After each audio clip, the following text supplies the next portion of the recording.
Hola, hola y bienvenidos a este día sábado 6 de marzo del 2021, edición número 65 de este Lee conmigo la Biblia. Y como ya sabes, mi nombre es Andrea y el propósito que nos hemos fijado en este año es pasar los 365 días junto a la palabra de Dios, la Biblia. Y lo hacemos todos los días iniciando con una breve reflexión acerca de los capítulos que vamos a leer en el día de hoy y luego, por supuesto, avanzamos con nuestra lectura de la Biblia. Así que sin más demoras, te invito a que tomes tu Biblia, tal vez un matecito, un tecito, un cafecito que tal vez esté ya preparado para arrancar en este fin de semana junto a la Biblia. Bienvenidos nuevamente y comenzamos.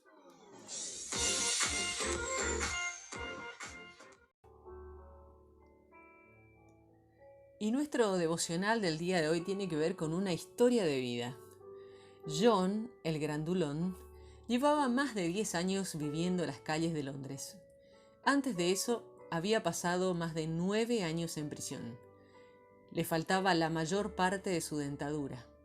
Era adicto a la metadona y su apodo en las calles de Londres era John el grandulón, porque era un hombre enorme que alguna vez había servido en el ejército.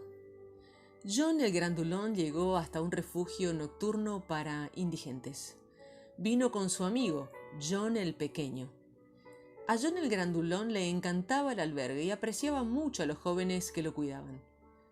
Comenzó a asistir a la iglesia y se encontró con Jesús. Fue lleno del Espíritu Santo durante un fin de semana. Como resultado, John abandonó las drogas. Dios cambió por completo su vida. La cambió de desesperanza al gozo. De inmediato comenzó a hablarles de Jesús a sus amigos que vivían en las calles. Cada semana se presentaba a la iglesia con más amigos. En las calles de Londres le cambiaron el apodo, de John el grandulón a Juan el Bautista. Uno de los muchachos que John había conocido durante el fin de semana en la iglesia se dedicaba a los negocios inmobiliarios y él le encontró un alojamiento. Un dentista de la congregación le ofreció voluntariamente reemplazar los dientes que le faltaban. Se reconcilió con su madre y su hermana y ahora tiene una relación con sus nietos a quienes aún no conocía. Seguir a Jesús transforma la vida. Él está cambiando continuamente y por completo la vida de la gente. Dios es un Dios de nuevos comienzos y de transformación. Él transforma la desesperanza en gozo. El Salmo 30 nos enseña: clama a Dios quien transforma vidas. Dios puede transformar tu vida. Él cambia el lamento en danza, nos quita la ropa de luto y nos viste de fiesta. Todo esto ocurre cuando clamas pidiendo misericordia y auxilio. David clamó a Dios: sé tú, Señor, mi ayuda. Y Dios lo hizo. Has cambiado en danzas mis lamentos, me has quitado el luto y me has vestido de fiesta. Es sorprendente y maravilloso escuchar una historia tras otra de Jesús transformando la vida de la gente, sacándola de la desesperación y librándola de las drogas, restaurando matrimonios, cambiando vidas, cambiando lamentos en danzas y las ropas de luto en fiesta. No es de sorprenderse que David concluyera este salmo así: no puedo quedarme en silencio. Te cantaré himnos de alabanza y siempre te daré gracias. Marcos capítulo 13 nos enseña y nos invita: mira la gran transformación hecha por Dios. Todo lo que experimentas ahora en términos de Dios transformando las cosas es apenas un anticipo de la gran transformación que sucederá cuando Jesús regrese. El templo de Jerusalén en la época de Jesús fue uno de los lugares más impresionantes del mundo antiguo. Aún así, Jesús vio más allá del esplendor terrenal de los edificios y supo que dicha gloria sería momentánea. En este pasaje insta a los discípulos a que miren más allá del esplendor arquitectónico y hace una serie de profecías sobre el futuro. La transformación del templo fue una. Al salir del templo, uno de los discípulos dijo a Jesús: «Mira, maestro, qué piedras, qué edificios». Jesús responde diciendo que todo aquello sería derribado y destruido. «¿Ves estos grandes edificios?», dice él. «Pues no va a quedar de ellos ni una sola piedra sobre otra. Todo será destruido». Jesús enfatizó y profetizó la destrucción del templo, la cual sucedió en el año 70 después de Cristo. Tal vez era aquello de lo que hablaba al señalar: «Les aseguro que todo esto sucederá antes que muera la gente de este tiempo». Lo segundo que vemos es la transformación cuando Jesús regrese. Las profecías de Jesús sobre la destrucción del templo no constituyen un acontecimiento aislado. Las características de todo el período que comprende hasta la segunda venida de Jesús anticipan lo que sucederá al final. Él, por lo tanto, no limita sus palabras al futuro inmediato, sino llega hasta las profecías sobre el fin mismo. Jesús profetiza sobre los acontecimientos en torno a su regreso. Nos advierte, al aproximarnos al final de los tiempos, que las cosas irían de mal en peor. Habrá guerras y rumores de guerras, terremotos y hambre. Y estas cosas serán apenas el comienzo de los dolores. Lo peor está por venir. Él dijo: «Se oscurecerá el sol y no brillará más la luna. Las estrellas caerán y los cuerpos celestes serán sacudidos». Justo antes del amanecer es la hora de mayor oscuridad, pero luego de las horas más oscuras viene el nuevo amanecer. Dios transformará y enderezará las cosas con el regreso de Jesús. Entonces se verá al Hijo del Hombre venir en las nubes con gran poder y gloria. Él mandará a los ángeles y reunirá a sus escogidos de los 4 puntos cardinales, desde el último rincón de la tierra hasta el último rincón del cielo. Al hablar de la gran transformación que ocurrirá en los acontecimientos futuros, Jesús también insta a sus seguidores a tener una transformación ahora en sus propias vidas. 3 veces anima a sus discípulos diciendo: «Tengan cuidado», y los anima a estar atentos, observando. Jesús quiere que dejemos de enfocarnos en cosas incorrectas y procuremos prestar atención a 3 cosas. Número 1. El engaño. Él advierte a sus discípulos que estén atentos de los falsos mesías que estarán particularmente activos durante tiempos de guerras, terremotos y hambre. La segunda, persecución.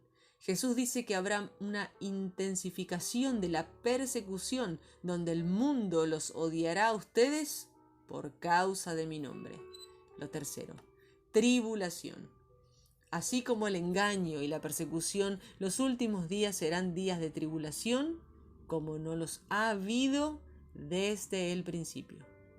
Frente a todo esto, Jesús asegura: «No se preocupen de antemano por lo que van a decir. Solo declaren lo que se les dé a decir en ese momento, porque no serán ustedes los que hablen, sino el Espíritu Santo». El pueblo de Jesús es animado a estar vigilante, con la cabeza y la certeza de que Dios tiene el control de estos acontecimientos y de que Jesús regresará a poner todo en su lugar. En Levítico capítulo 14 aprendemos sobre agradece a Dios por la transformación más grande de la historia. ¿Puede Dios revitalizar la iglesia? ¿Puede transformar una nación? ¿Puede reducir los niveles de delincuencia y vaciar las cárceles? ¿Puede transformar la situación en que se encuentran los matrimonios y la vida familiar? La gran transformación en la historia ocurrió en la cruz, a través de la sangre de Jesús que fue derramada por nosotros. Aquello que parecía una derrota total, Dios lo cambió en una victoria más grande de todos los tiempos. Al hacerlo, posibilitó que cada uno de nosotros seamos parte de una transformación de Dios en el mundo hoy en día en nuestras comunidades. Todo esto fue anticipado en el pasaje que hoy leemos del Antiguo Testamento. Una y otra vez en el libro de Levíticos leemos sobre la necesidad de purificación debido al pecado y la culpa. Se requería sacrificio. Era necesaria la propiciación, la sangre de un cordero sin defecto que ofrecía expiación y limpieza del pecado. El apóstol Pablo explica cómo estas cosas señalan la gran transformación de Jesús, de la que dan testimonios la ley y los profetas, como dice Romanos capítulo 3, versos 21. Todo lo que leemos en Levítico está diseñado para dar testimonio de Jesús. Pablo prosigue. Esta justicia de Dios llega mediante la fe en Jesucristo a todos los que creen. Por su gracia son justificados gratuitamente mediante la redención que Cristo Jesús efectuó. Como resultado, hoy puedes acercarte a Dios con total confianza. En este pasaje del Levítico leemos sobre la purificación que ocurría mediante el agua, así como por medio de la sangre. Esto se retoma en el Nuevo Testamento como un anticipo de la forma en que Jesús nos limpia. Así dice el escritor de Hebreos: acerquémonos pues a Dios con corazón sincero y con plena seguridad que da la fe, interiormente purificados de una conciencia culpable y exteriormente lavados con agua pura. Hebreos capítulo 10, verso 22.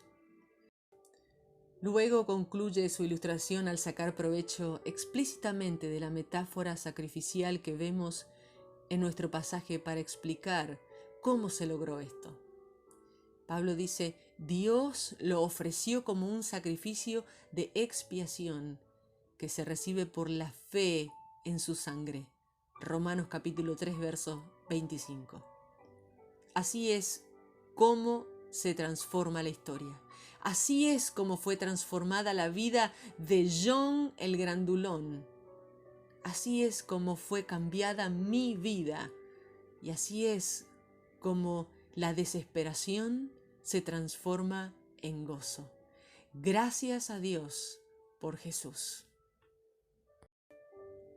Iniciamos nuestra lectura en el libro de los Salmos, capítulo 30, versos 8 al 12. Señor, entonces te pedí ayuda, imploré tu compasión, Señor. ¿De qué serviría que yo muriera, que descendiera al sepulcro? El polvo no puede alabarte, ni puede hablarle a otros de tu bondad. Señor, escucha mi oración y muéstrame tu compasión. Ayúdame, Señor. Entonces tú cambiaste mi tristeza en baile, me quitaste el luto y me vestiste de alegría. Que todo mi ser te alabe, te alabaré por siempre, Señor. Libro de Marcos, capítulo 13, versos 1 al 31. Jesús iba saliendo del área del templo cuando uno de los seguidores se acercó y le dijo: Maestro, mira qué piedras tan hermosas, qué edificio tan grandioso. Jesús le dijo: ¿te refieres a estos edificios grandes? Pues no quedará piedra sobre piedra, todo se vendrá abajo. Luego Jesús estaba sentado en el monte de los Olivos, frente al templo. Pedro, Santiago, Juan y Andrés le preguntaron en privado: ¿cuándo va a suceder eso? ¿Cuál será la señal para saber que ha llegado el momento de que se cumplirá todo esto? Jesús empezó a decirles: tengan cuidado, no permitan que nadie los engañe. Muchos vendrán en mi nombre y dirán: yo soy el Mesías, y engañarán a muchos.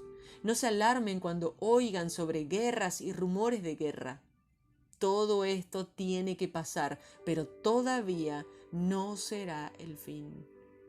Peleará nación contra nación y reino contra reino. Habrá terremotos en muchos lugares y habrá hambres.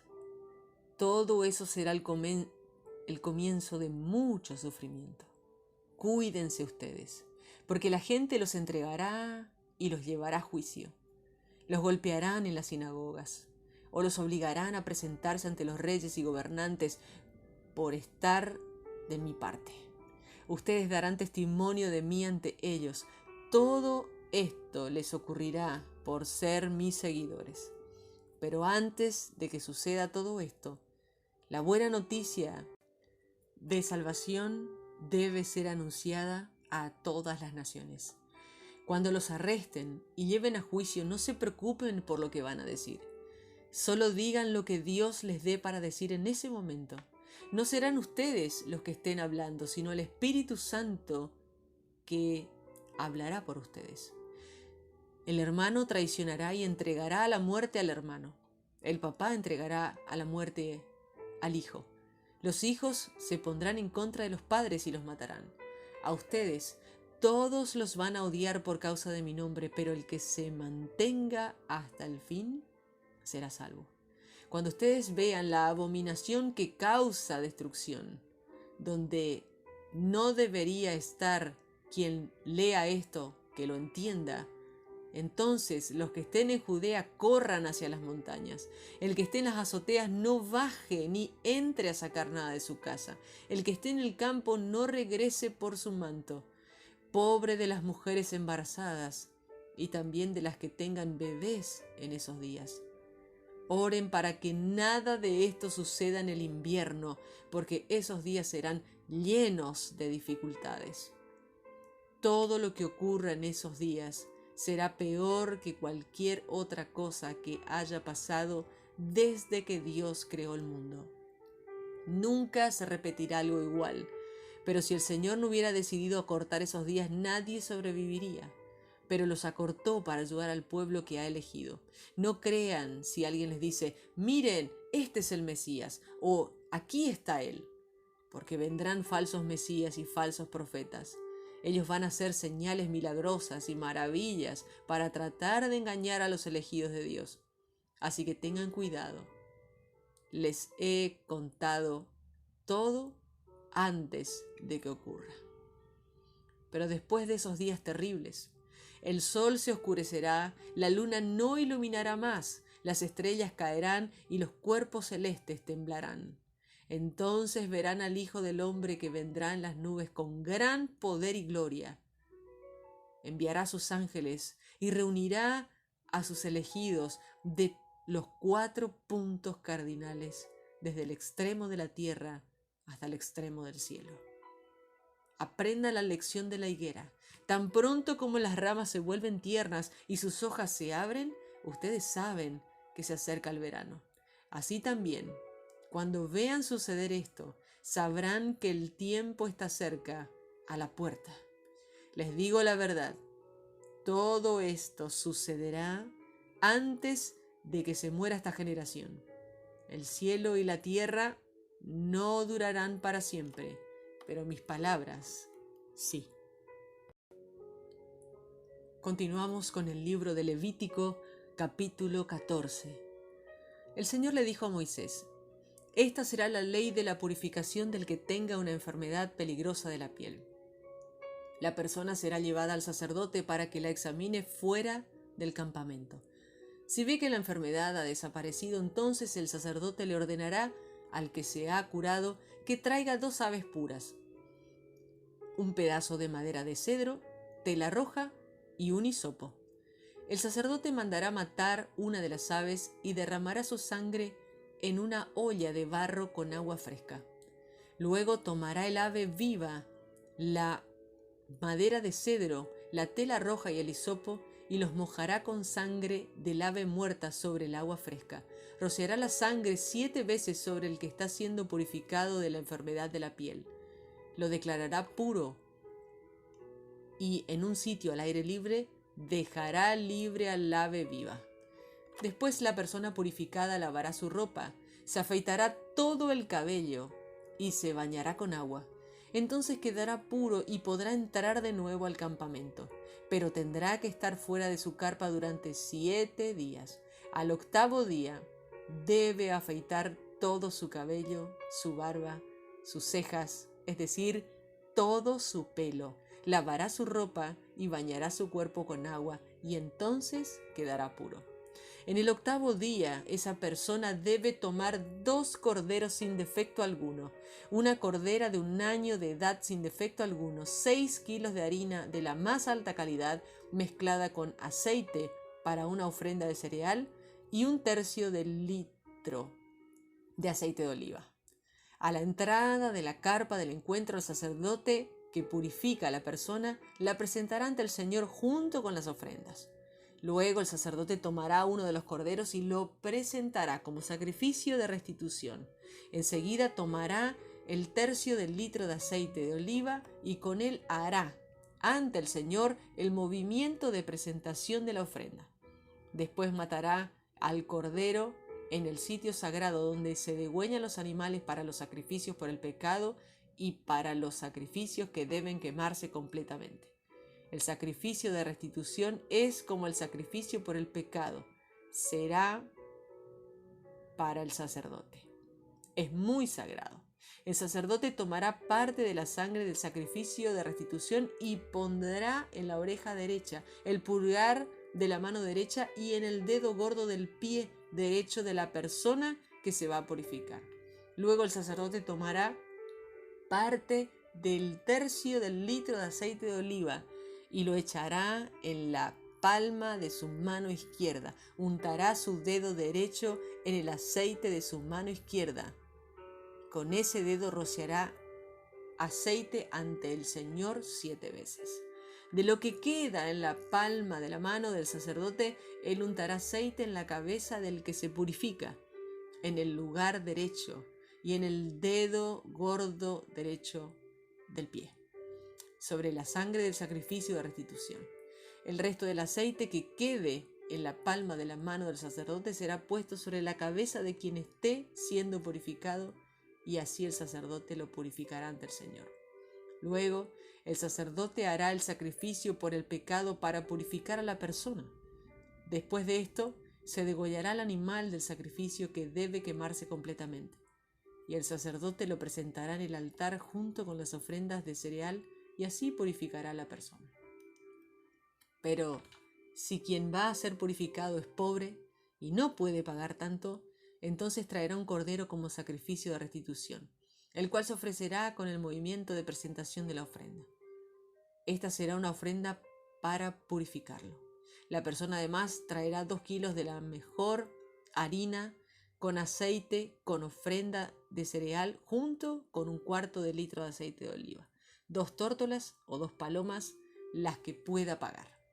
Una será para el sacrificio por el pecado y la otra será por el sacrificio que debe quemarse completamente. Al 8º día traerá estas ofrendas para su purificación y las entregará al sacerdote a la entrada de la carpa del encuentro ante el Señor. Luego el sacerdote tomará el cordero del sacrificio de restitución y el aceite de oliva para presentarlo al Señor en movimiento de la ofrenda. Luego degollará el cordero y, usando parte de la sangre del sacrificio, la untará en la oreja derecha, en el pulgar derecho y en el dedo gordo del pie derecho del que se purifica. El sacerdote derramará parte del aceite en la palma de la mano izquierda y con el dedo derecho rociará aceite ante el Señor 7 veces. El resto del aceite que queda en la palma de la mano del sacerdote lo pondrá en el lóbulo de la oreja derecha, en el pulgar derecho y en el dedo gordo del pie derecho del que está siendo purificado, sobre la sangre del sacrificio de restitución. El resto del aceite se queda en la palma de la mano del sacerdote, será puesto sobre la cabeza del que está siendo purificado, y de esta manera el sacerdote lo purificará ante el Señor. Luego el sacerdote presentará una de las tórtolas o palomas según lo que la persona haya podido ofrendar. Una será para la ofrenda de purificación y la otra para el sacrificio que debe quemarse completamente junto a la ofrenda de cereal. De esta manera el sacerdote purificará a la persona ante el Señor. Esas son las leyes respecto a las personas con enfermedades peligrosas de la piel que no pueden pagar los sacrificios usuales de purificación. El Señor dijo a Moisés y a Aarón: ustedes van a recibir en propiedad la tierra de Canaán. Cuando la ocupen, se puede dar el caso de que yo haga que salga moho en alguna de sus casas. Entonces el dueño de la casa irá y le dirá al sacerdote: he visto en mi casa algo que parece moho. Entonces el sacerdote ordenará que saquen todo de la casa antes de que él vaya a examinar el moho. Si ellos hacen esto, lo que está dentro de la casa no se volverá impuro. Luego el sacerdote irá a examinar la casa, observará el moho, y si éste consiste en puntos verdes o rojos que parecen profundos en la superficie de la pared, entonces el sacerdote saldrá y clausurará la casa por 7 días. El sacerdote volverá a examinar la casa al 7º día. Si el moho se ha extendido, entonces el sacerdote ordenará que quiten las piedras que tengan moho y las tiren afuera de la ciudad en un sitio impuro. Luego el sacerdote hará raspar todo el interior de la casa. Se arrojará lo raspado en un sitio impuro de las afueras de la ciudad. Luego tomarán otras piedras y la colocarán en el lugar de las anteriores y recubrirán la casa con barro nuevo. Puede suceder que el moho vuelva y aparezca en la casa después de haber quitado las piedras y haber raspado la casa y haber puesto barro nuevo en ella. Entonces el sacerdote debe venir y examinarlo. Si el moho que se extendió por la casa es un moho que destruye las cosas, la casa es impura.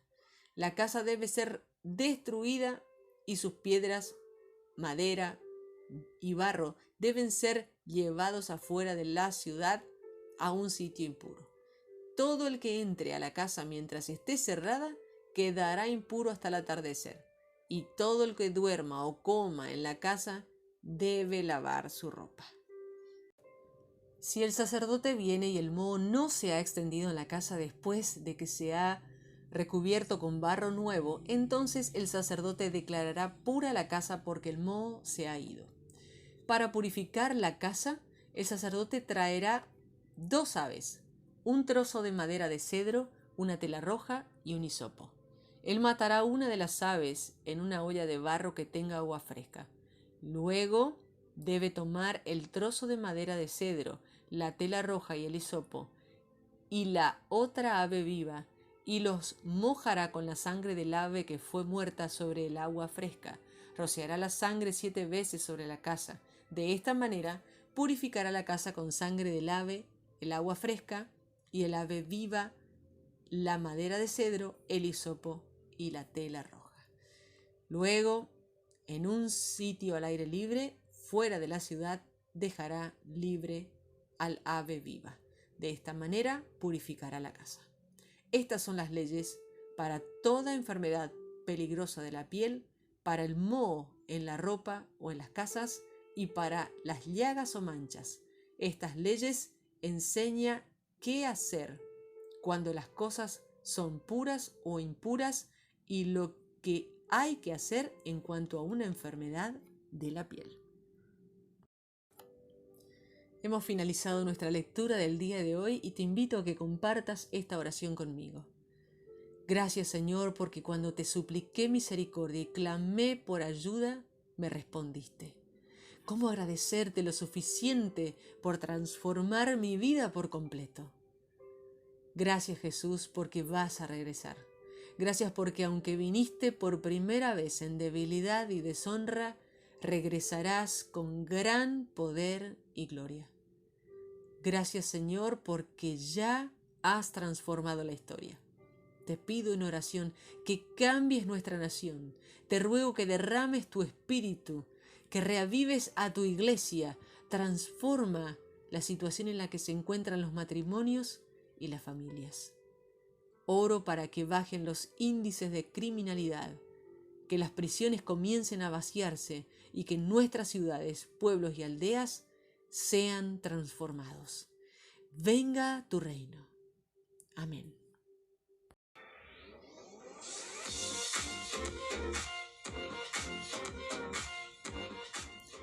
Y aquí le ponemos el punto final a esta edición número 65 de Lee conmigo la Biblia para este fin de semana, sábado 6 de marzo del 2021. Es impresionante lo actual que es la palabra de Dios. Uno lee sobre el aislamiento de las personas, sobre el hisopo, uno lee sobre las medidas o todo lo que cada persona tenía que observar teniendo en cuenta los problemas sanitarios. Y es prácticamente lo mismo que nos toca vivir lamentablemente en nuestro mundo en este tiempo con el COVID-19 que está afectando y asolando a muchos países, incluyendo el nuestro, la República Argentina. Realmente es impresionante y es muy difícil no sentir admiración y ver cómo las cosas, a pesar de los siglos, no han cambiado mucho. Mi nombre es Andrea, te reitero el agradecimiento por compartir conmigo este tiempo. Te recuerdo que puedes compartir este material con quien quieras. Te deseo un excelente fin de semana, muchas bendiciones y nos volveremos a encontrar mañana, si Dios quiere, en otro momento con Lee conmigo la Biblia. Bendiciones.